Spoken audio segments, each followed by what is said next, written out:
Have you ever felt like your life took a turn you didn't choose, but you're trying to make something meaningful out of it anyway? That kind of reflection is what's often called a redemption story, where hardship gives rise to something meaningful. And it turns out that process can support healing in real ways. Welcome to Pain Recovery Hacks, where I bring you the science and strategies in under 5 minutes. And please, if this message speaks to you, share it with somebody else who may need to hear it too. Now, to understand how the redemptive narrative supports healing, let's turn to the science. Researchers who study how people adapt to major life disruptions have found that the stories we tell ourselves make a difference.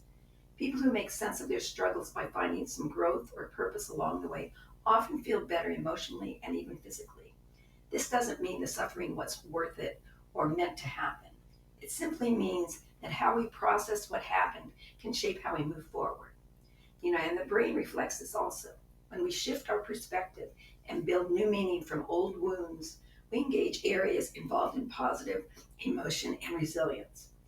That real time rewiring is what I had to create in my own life, in my redemptive narrative. After being sidelined by complex regional pain syndrome from age 33 until 63. And it wasn't quick or easy, but over time I began to see that I could use what I had been through, along with my graduate training, to support others. That shift didn't erase the pain, the history I had of it, but it gave it purpose. And for those of us navigating physical or emotional pain, that kind of shift can be a turning point. So, how can you explore your own redemptive story without forcing a happy ending or skipping over what's hard? The first strategy is to reflect on the before and after. Without judging where you are now, gently ask yourself, what do I understand today that my past self didn't? Maybe you've learned to listen more deeply to yourself or to others. Maybe you discovered quiet strengths you didn't know you had. This isn't about sugarcoating pain.